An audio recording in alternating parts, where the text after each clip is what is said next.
Dear learners, नमस्कार। मैं doctor Atul बमराड़ा आज की इस गणित कक्षा में आपका हार्दिक स्वागत करता हूं। आज की इस गणित कक्षा में हम कक्षा 5 की पाठ्य पुस्तक गणित के बारे में चर्चा करते हैं। आइए शुरू करते हैं। आइए देखते हैं अध्याय 1 मछली उछली। इसके 3 पार्ट्स हम पहले कर चुके हैं। आज हम जो बात करेंगे वो करेंगे हम इसके चौथे पार्ट के बारे में। तो आज की कक्षा के हमारे जो चर्चा बिंदु है वो रहेंगे कि जोड़ने एवं घटाने की अवधारणा का दैनिक जीवन में प्रयोग।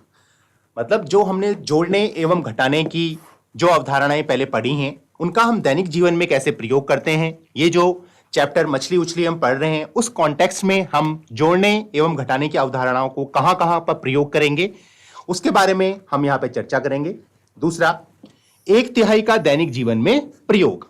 मतलब इससे पहले वाली कक्षा में भी हमने 1/4 के बारे में चर्चा की थी, आधे के बारे में चर्चा की थी। आज के इस कक्षा में आज हम बात करेंगे 1/3 के बारे में, इसका दैनिक जीवन में क्या प्रयोग है। तीसरा, गुणा एवं भाग की अवधारणा का दैनिक जीवन में प्रयोग। दैनिक जीवन से मतलब है कि हमारे रोजमर्रा के जीवन में, और अगर हम इस चैप्टर के कॉन्टेक्स्ट में बात करें, इस मछली उछली अध्याय के बारे में बात करें तो यहां पर कहां पर हमको गुणा की अवधारणा का प्रयोग करना है, कहां पर भाग की अवधारणाओं का प्रयोग करना है, इसके बारे में हम आज की कक्षा में चर्चा करेंगे। पिछली कक्षा में देखिए हमने क्या पढ़ा था, महिलाओं का मछली बैंक। एक बार हम इसको फिर से रिवाइज कर लेते हैं, फिर से याद कर लेते हैं कि हमने पिछली कक्षा में क्या पढ़ा था। 20 मछुआरियों ने मिलकर अपना एक बैंक बनाया है। ठीक है, 20 मछुआरी थी जिन्होंने कि क्या बनाया था, मिलके उन्होंने अपना एक बैंक बनाया था जिसमें कि वो हर महीने कितने कितने रुपए डालते थे, जिसमें वो 25-25 रुपए हर महीने बचाते थे, जमा करते थे। और उसकी अध्यक्ष थी जो उस बैंक की, वो कौन थी, उन्हीं में से एक मछुआरी थी जिसका नाम है फाजिला, और बैंक में जमा करा देती हैं। ग्रेसी को जाल खरीदने के लिए कुछ पैसे की जरूरत थी। अब ग्रेसी भी क्या है, ग्रेसी भी उनमें से एक मछुआरी है जिसको कि जाल खरीदने के लिए कुछ पैसे चाहिए थे। झांसी और उसकी बहन, अब झांसी भी कोई तीसरी मछुआरीन है, और उसकी बहन लट्ठी की एक नाव खरीदना चाहते हैं, इसलिए वे अपने बैंक से कर्ज ले रही हैं। वे ब्याज के साथ पैसा वापस करेंगी। अब देखिए यहां पर एक नया शब्द आया है जिसको हम क्या बोल रहे हैं, ब्याज। पिछली कक्षा में भी हमने चर्चा की थी इसके बारे में, ब्याज के बारे में। तो बैंक से जब भी हम कोई लोन लेते हैं, यहां पर तो देखिए मछुआरियों का अपना बैंक है, लेकिन अगर हम अपने रोजमर्रा के जीवन में भी बैंक की बात करें तो बैंक से हम जब भी कोई लोन लेते हैं तो बैंक उसके बदले में हमसे क्या लेता है, उसका ब्याज लेता है। इस ब्याज को इंग्लिश में बोलते हैं इंटरेस्ट। इंटरेस्ट का मतलब होता है कि अगर बैंक से हमने अगर 5,000 रुपए हमने लिए और बैंक इसके बदले हमसे मांगता है 5,500 रुपए। अगर 5,000 रुपए हमने बैंक से 1 साल के लिए लिए हैं और 1 साल के बाद अगर हम बैंक को 5,500 रुपए वापस कर देते हैं या 5,500 रुपए वापस कर देते हैं, तो इसका जो इंटरेस्ट है, इंटरेस्ट कितना हो गया इसमें हमको कितना एक्स्ट्रा देना पड़ा, इसमें हमको बैंक को 500 रुपए अतिरिक्त देने पड़े। 5,000 तो हम बैंक को लौटाएंगे क्योंकि वो हमने बैंक से उधार लिए थे, लेकिन उसके बजाय क्योंकि बैंक ने हमारी जब हमको जरूरत थी हमारी मदद की, तो इसके लिए क्या है, बैंक से हमने जो पैसा लिया है उस पैसे की एवज में बैंक ने हमसे 500 रुपए क्या ले लिए, एक्स्ट्रा ले लिए हैं। तो इसी को हम क्या कहते हैं, इंटरेस्ट कहते हैं, या हिंदी में अगर हम इसको बोले तो हम इसको क्या कहते हैं, ब्याज कहते हैं। ठीक है, अब देखिए महिलाओं का मछली बैंक। झांसी और उसकी बहन ने 21,000 रुपए। अब देखिए अभी हमने बात की थी 2 मछुआरियों की, अब उसमें से जो झांसी है और उसकी बहन है उसने बैंक से कितने रुपए का कर्ज लिया, उसने बैंक से लिया 21,000 या 21,000 रुपए का कर्ज लट्ठी की नाव को खरीदने के लिए लिया। उन्होंने 1 साल में कुल मिलाकर 23,520 रुपए वापस किए। उन्हें हर महीने कितना पैसा वापस किया। अब देखिए हमारे पास एक समस्या यहां पर आ गई है कि झांसी और उसकी बहन ने जो बैंक से जो कर्जा लिया था 21,000 रुपए का, उसमें उन्होंने 1 साल में कुल मिलाकर 23,520 रुपए किसको वापस किए, बैंक को। अब देखिए जब हमने चर्चा बिंदुओं के बारे में बात की थी कि हम इस कक्षा में क्या चर्चा करेंगे आज की, तो उसमें हमने ये पढ़ा था कि हम इसमें जोड़ एवं घटाने की अवधारणाओं के बारे में चर्चा करेंगे। अब देखिए यहां पर उन्होंने कितने पैसे वापस किए, वहां पर इन्होंने वापस किए 23,520 रुपए। तो तो अब हमको ये पता चल सकता है कि उन्होंने कितने एक्स्ट्रा बैंक को पैसे वापस किए। कैसे पता चलेगा? हमको क्या करना पड़ेगा, जो हमने वापस किए और जो हमने लिए थे दोनों को हम क्या कर देंगे, घटा देंगे। तो उससे हमको पता चल जाएगा कि उन्होंने एक साल में कुल मिलाकर कितना रुपया वापस किया। तो हम लिखेंगे उन्होंने वापस किया, उसमें हम घटाएंगे 23,520 में से हम घटाएंगे किसको? जी हां, 21,000 को। तो इससे हमको यह पता चल जाएगा कि बैंक को उन्होंने टोटल कितने पैसे वापस किए हैं। तो 0, 2, 5 और 2। तो कितने पैसे वापस किए उन्होंने बैंक को? उन्होंने बैंक को वापस किए हैं 2,520 रुपए कुल उन्होंने वापस किए हैं, जबकि उन्होंने बैंक से कर्जा लिया था कितने का? 21,000 रुपए का। लेकिन जो एक क्वेश्चन है वो क्वेश्चन हमसे क्या पूछ रहा है कि उन्होंने हर महीने कितने पैसे वापस किए। ये तो उन्होंने पूरे साल भर में किए 2,520 रुपए। ठीक है, तो अब हमको एक साल का निकालना है। तो एक साल में कितने महीने होते हैं? एक साल में होते हैं कितने महीने? जी हां, 12 महीने। तो हम इसको 12 से क्या कर देंगे? 12 से हम इसको भाग दे देंगे।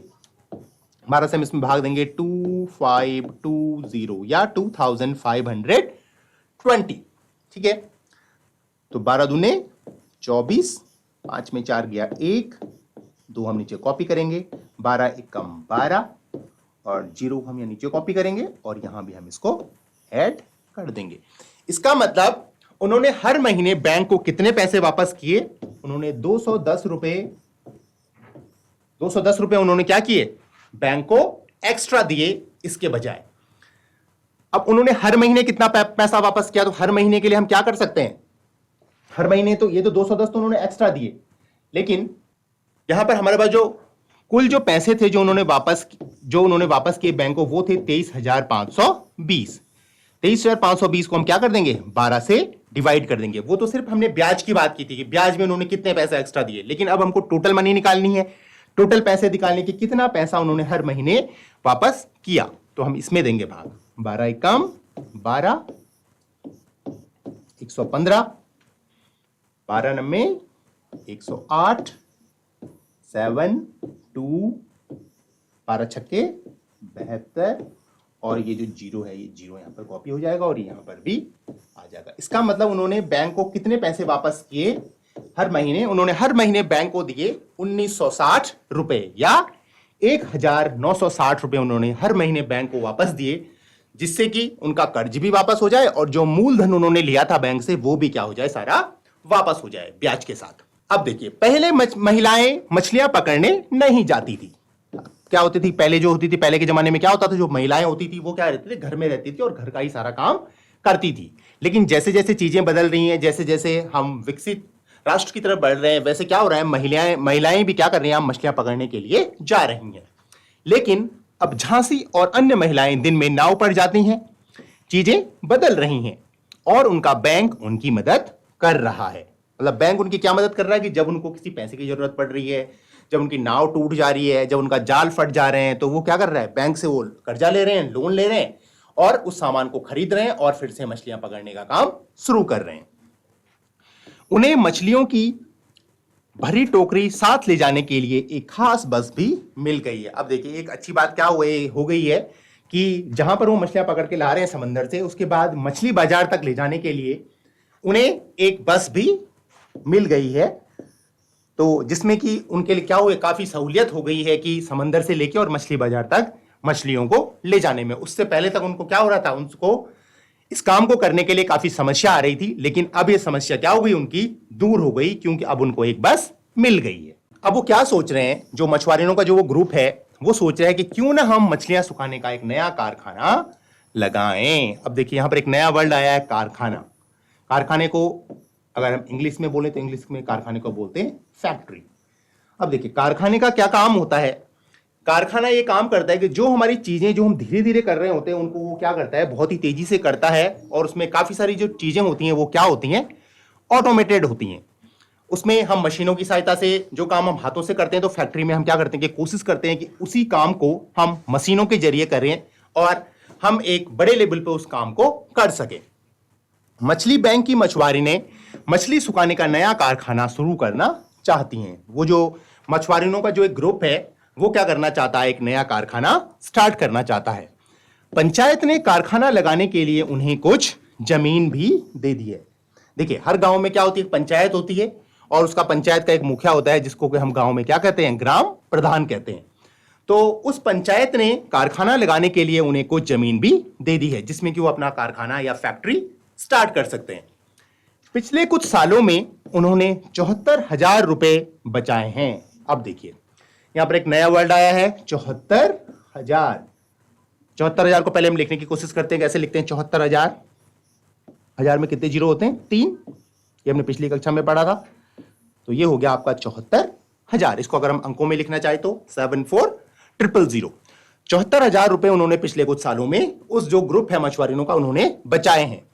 उन्होंने पता लगाया कि कारखाना लगाने के लिए कितने पैसे की जरूरत है। अब देखिए, जब भी हम कोई नया काम स्टार्ट करेंगे तो उसके लिए हमको पैसे की जरूरत पड़ेगी, क्योंकि कारखाना लगाना है, एक फैक्ट्री लगानी है, एक बड़ा सेटअप हमने लगाना है, तो उसके लिए हमको क्या है, कुछ पैसों की जरूरत है। अब वो पैसा कहां से आएगा? पैसा तो उनके पास उन्होंने क्या है, बैंक से लेना है, क्योंकि उन्होंने बैंक में पैसे ऑलरेडी बचाए हुए हैं। तो अब उनको यह पता लगाना है कि कारखाना लगाने के लिए किस किस सामान की जरूरत पड़ती है और वो कितने रुपए का आता है। फाजिला ने उन चीजों की सूची बनाई है जिनको कि खरीदना होगा।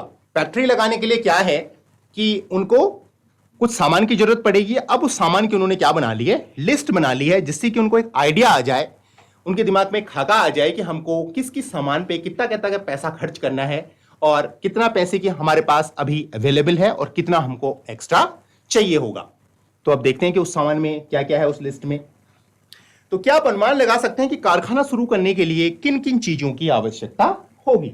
अब देखिए, यहां पर जो कारखाना हमने शुरू करना है वो तो मछली सुखाने का है, लेकिन नॉर्मली हम कई चीजों के लिए कारखाने लगाते हैं। जैसे हम बिस्किट बनाने की एक फैक्ट्री लगा सकते हैं, जैसे हम शैम्पू बनाने की एक फैक्ट्री लगा सकते हैं, जैसे कई सारे सामान है जो आपके आसपास है, जैसे पेन है, पेंसिल है, उन सबको बनाने की भी क्या है, फैक्ट्रीज हैं, जिन फैक्ट्रीज में वो सामान बनता है, बहुत बड़ी मात्रा में बनता है और उससे आपके पास पहुंचता है। जैसे आपके पास अभी देखिए, एक नोटबुक होगी, एक आपके पास पाठ्य पुस्तक है, जैसे गणित वाटिका हमारी पाठ्य पुस्तक है, तो वो भी क्या है, किन्हीं फैक्ट्रियों में वो कागज बनता है, किन्हीं फैक्ट्रियों में वो स्याही बनती है जिससे उस पर प्रिंटिंग होती है। तो ये सारी चीजें भी कहां बनती हैं, कारखानों में बनती है। तो जब तक हम आपको एक नई सूची बताते हैं इसके लिए, तब तक आप सोचिए कि एक फैक्ट्री लगाने के लिए किन किन चीजों की, किस किस सामान की आवश्यकता होती होगी। फाजिला ने जो लिस्ट बनाई है वो लिस्ट में उन्होंने ये चीजें लिखी हैं। ये देखिए, ये जो टेबल है, ये जो सूची है, ये सूची हमने हमारी जो गणित वाटिका जो हमारी पाठ्य पुस्तक है उस पाठ्य पुस्तक से मैंने ये सीधे सीधे ये टेबल ली है। अब देखिए क्या है चीज, मछली सुखाने के लिए हमको क्या चाहिए, ताजे पानी की एक लिए खुदाई, मतलब जो ताजा पानी है, जो फ्रेश वाटर है, फ्रेश वाटर की हमको खुदाई के लिए कोई सामान है जिससे कि हम वो पानी निकालेंगे। उसका जो सामान है वो हमको चाहिए कितना, एक सामान चाहिए वो हमको, और उसकी कीमत है 3,000 रुपए। मछली सुखाने के लिए बांस की अलमारियां। अब कोई सामान होगा जहां पर कि हम मछलियों को सुखाएंगे और उसके बाद हम उन मछलियों को उस अलमारी में रखेंगे। तो वो एक अलमारी है 2,000 रुपए की और वो हमको कुल चाहिए 20। वैसे हमको एक सीमेंट का टैंक चाहिए। हमको कितने सीमेंट के टैंक चाहिए, हमको चाहिए 4 सीमेंट के टैंक और एक सीमेंट की टैंक की कीमत है 1,000 रुपए। अब हमको ट्रे और चाकू भी चाहिए।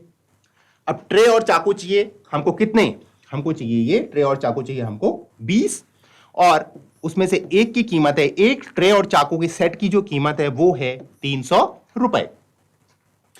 हमको बाल्टियां चाहिए, हमको बाल्टियां चाहिए 20 और एक बाल्टी की कीमत है 75 रुपए। तो अब हम जानने की कोशिश करते हैं। अब हम देखिए कैसे निकालेंगे।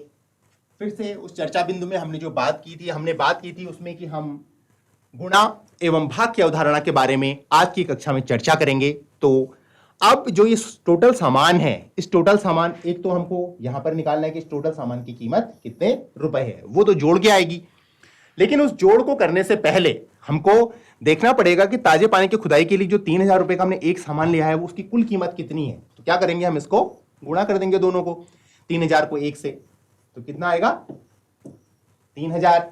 वैसे ही मछली सुखाने के लिए बांस की अलमारियां जो हमको 20 चाहिए हैं, तो इसको 20 को भी हम क्या कर देंगे, 20 को हम एक का जो रेट है उससे क्या कर देंगे, गुणा कर देंगे। तो 1 2 3 और 4 और 2 दूने 4, 40,000 रुपए का हमारा ये पूरा मछली सुखाने के लिए जो बांस की अलमारियां हैं वो 40,000 रुपए की आने वाली हैं। वैसे ही सीमेंट के टैंक हैं, सीमेंट के टैंक कितने के आ जाएंगे, फिर से हम इसको मल्टीप्लाई करेंगे 1000 को 4 से और इसका जो रेट हो जाएगा वो क्या हो जाएगा 4000। ट्रे और चाकू 300 जो हमको चाहिए, 300 का वो एक है सेट और 20 हमको टोटल चाहिए, तो 20 को हम 300 से फिर से मल्टीप्लाई करेंगे। पार्टियां चाहिए हमको 20 और एक का रेट है 75, तो इसको भी हम मल्टीप्लाई करेंगे तो वो हो जाएगा आपका 1500। ठीक है, अब इस टोटल जो हमारे पास जो रेट्स आए हैं, कुल कीमतें आई हैं हर सामान की, इन सबको हम क्या कर देंगे, एक बार जोड़ देंगे। ठीक है, 0, 0, 5,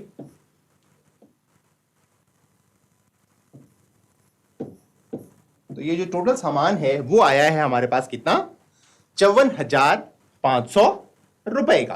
ठीक है, तो ये जो सामान है, जबकि हमारे पास पैसे कितने थे, पीछे वाली साइड में देखते हैं, हमारे पास जो टोटल पैसे हैं वो 74,000 हम पे रुपए थे और हमारे पास जो सामान है वो 54,500 रुपए का है। इसका मतलब जो फैक्ट्री लगाने के लिए जो सामान की जो जरूरत है, जो आवश्यकता है, वो क्या है, कम पैसे की है, जबकि हमारे पास ज्यादा रुपए पैसे अवेलेबल हैं। इसका मतलब हम फैक्ट्री स्टार्ट करने का काम शुरू कर सकते हैं और हमको कहीं से उधार भी नहीं लेना पड़ेगा। एक तो देखिए जो फ्रेश मछली है, फ्रेश मछली क्या होगी, कोई भी चीज जब फ्रेश होती है तो वो क्या होती है, उसका वेट क्या होता है, ज्यादा होता है, उसका भार ज्यादा होता है।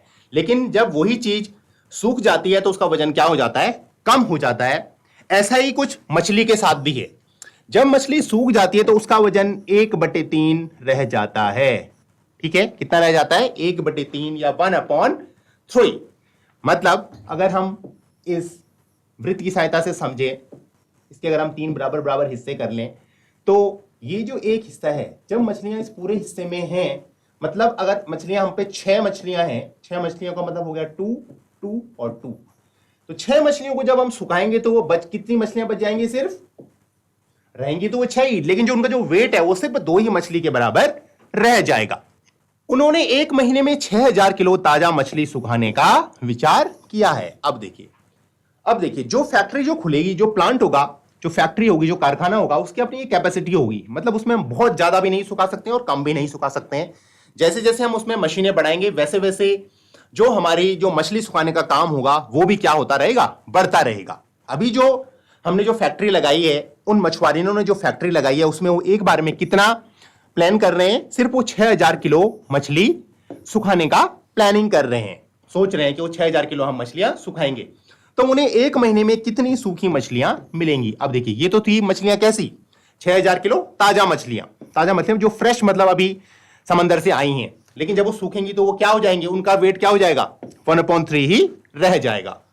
तो हम निकालेंगे किसका, 6,000 का 1/3, 1/3।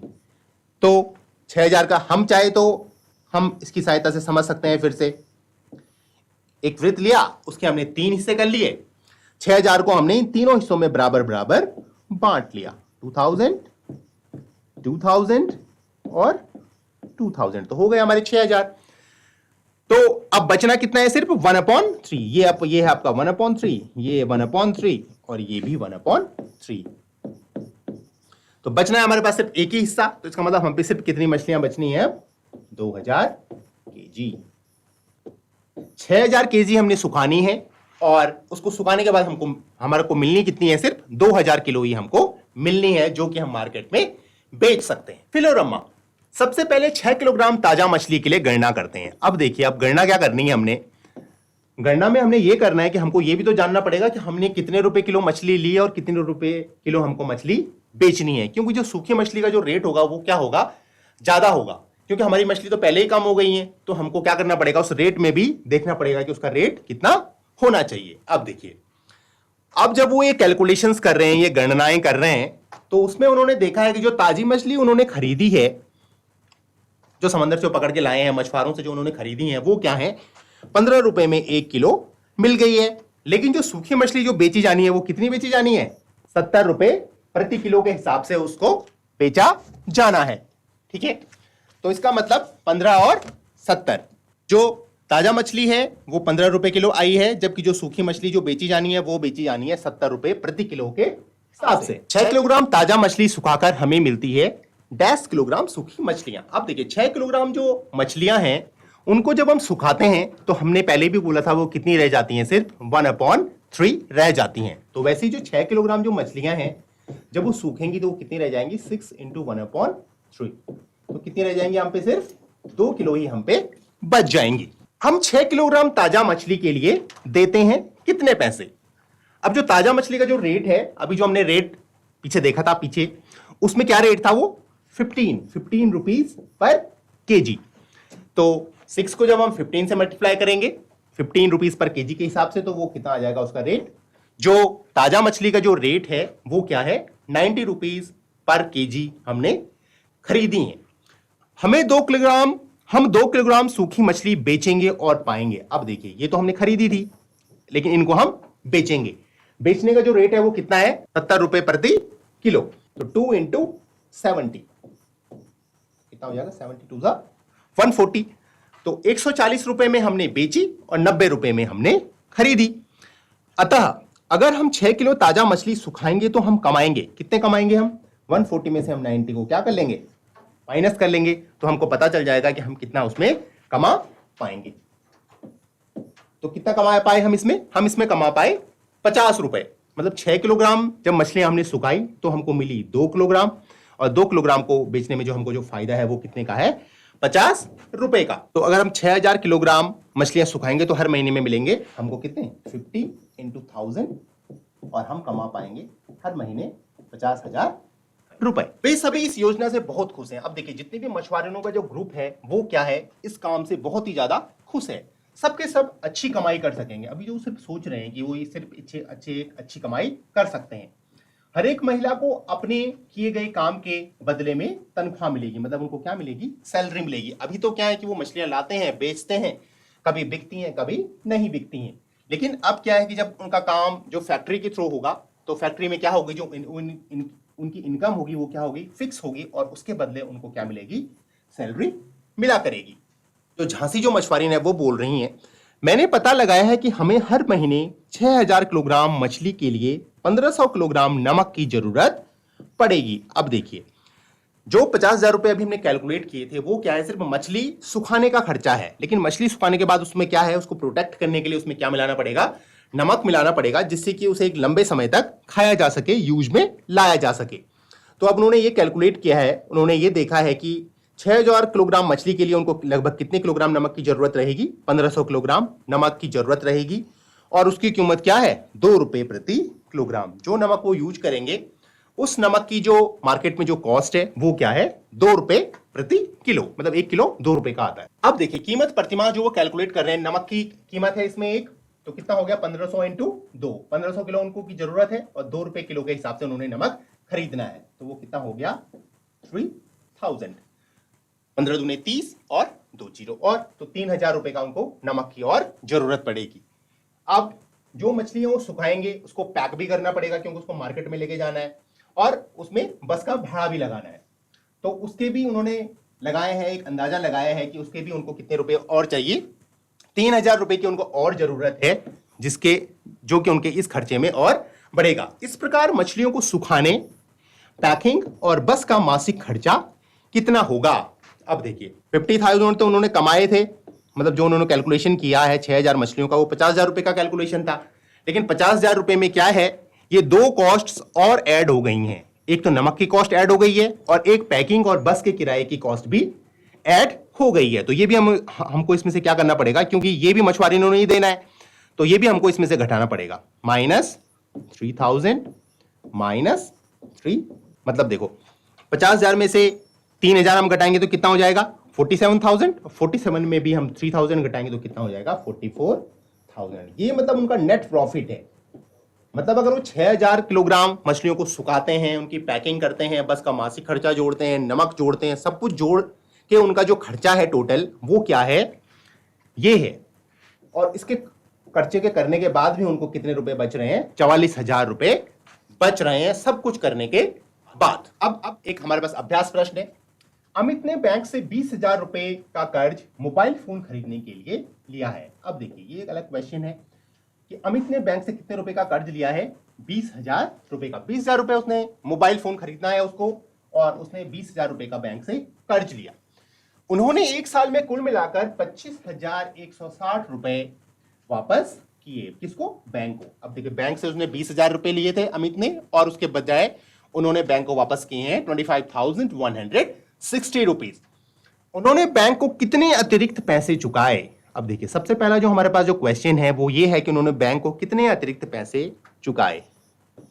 तो हम लिखेंगे अतिरिक्त पैसे चुकाए।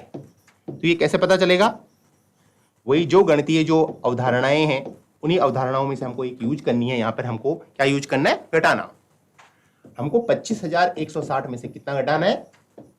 जितने उसने पैसे बैंक से उधार लिए थे, 20,000 हमको इसमें से घटाना पड़ेगा। इसका मतलब कितना आ गया?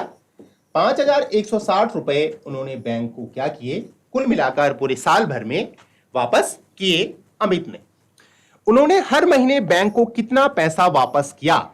अब देखिए, उन्होंने हर महीने बैंक को कितना पैसा वापस किया, तो इसके लिए क्या करना पड़ेगा? हर महीने मतलब एक साल में कितने महीने होते हैं? 12। तो 12 से हमको इसको क्या करना पड़ेगा? बैंक को पैसा, देखिए, प्रति माह वापस किया, प्रति माह वापस किया।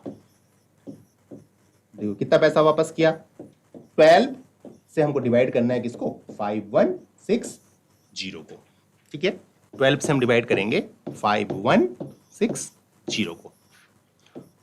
12 4 = 48, 3 6, 12 3 = 36, और 0 यहां आया, और इसको भी हमने यहां लिख लिया। तो उन्होंने बैंक को कितने दिए? उन्होंने हर महीने बैंक को दिए कितने? 430 उन्होंने एक्स्ट्रा दिए। और हर महीने बैंक को कितना पैसा वापस किया? तो देखिए, उन्होंने जो बैंक को जो कुल पैसा वापस किया हर महीने, तो 25,160 में हम क्या करेंगे? इसको हम डिवाइड करेंगे 12 से। 12 2 = 24, 1 हम फिर से कॉपी करेंगे, इसमें भी भाग नहीं जा रहा तो हम यहाँ पे एक 0 बढ़ाएंगे, फिर हम 6 लिखेंगे। 12 9 = 108, 16 में से 8 गया 8, 0, फिर हम यहाँ पे 0 बढ़ाएंगे। 12 6 = 72, और 80 में से 2 गया, 10 में से 2 गया 8, फिर से हम क्या करेंगे? यहाँ एक पॉइंट लगाएंगे और फिर से 0 बढ़ाएंगे, और ये ऐसे ही बढ़ता रहेगा। मतलब ये 6 मतलब लगभग उनको एक महीने में कितने देने हैं? 2097 रुपए उन्हें लगभग देने हैं, जिससे कि बैंक को वो ये सारे पैसे वापस कर सकते हैं। अब देखिए, आज की जो कक्षा थी इसमें जो हमने चर्चा की, वो हमने चर्चा की कि हमने गुणा और भाग की अवधारणाओं के बारे में बात किया। तो इसके पे बेस्ड कुछ गृह कार्य है जिसको आप अपनी नोटबुक में करेंगे। उसमें 1224 का आधा, 1/3 व 1/4 ज्ञात कीजिए। ठीक है, इसको आपने क्या करना है? 12 24 × 1/3 × 1/4 और इंटू आधा का 1/2।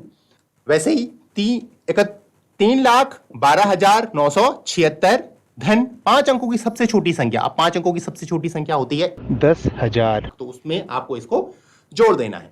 125,000 को अंकों में लिखिए, ये आप कर सकते हैं। यदि 6,000 किलोग्राम मछली के लिए 1500 किलोग्राम नमक की जरूरत है, तो 1500 किलोग्राम मछली के लिए कितने नमक की जरूरत होगी? ये आप अपनी नोटबुक में कीजिएगा। यदि एक सीमेंट की टंकी का मूल्य 1525 रुपए हो, तो ऐसी 9 टंकियों का मूल्य कितना होगा? तो इसको भी आप अपनी नोटबुक में सॉल्व करने की कोशिश कीजिएगा। वैसे ही एक और है क्वेश्चन जिसमें आपको क्या करना है? कुछ संख्याएं लिखी हुई और उन संख्याओं का मिलान करना है।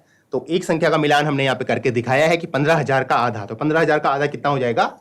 7,500 या 7,500। वैसे ही आपको जो बाकी की जो 3 प्रश्न है, इनका सही मिलान इनकी संख्याओं के साथ करना है। तो आज की जो कक्षा थी, इसके पाठ में हमने विभिन्न बिंदुओं पर चर्चा की, जिसमें कि हमने जोड़ने एवं घटाने की अवधारणाओं का दैनिक जीवन में प्रयोग करना सीखा। इसके साथ ही हमने 1/3 का दैनिक जीवन में प्रयोग करना भी सीखा कि जो 1/3 होता है, 1/3 का जो दैनिक जीवन है उसमें कैसे प्रयोग किया जाता है। साथ ही गुणा एवं भाग की अवधारणा का दैनिक जीवन में हमने प्रयोग करना भी सीखा। आशा करता हूं कि आज की कक्षा में की गई चर्चा को आप समझ पाए होंगे। इसी क्रम में मिलते हैं एक नई कक्षा के साथ। धन्यवाद। आपका दिन शुभ हो।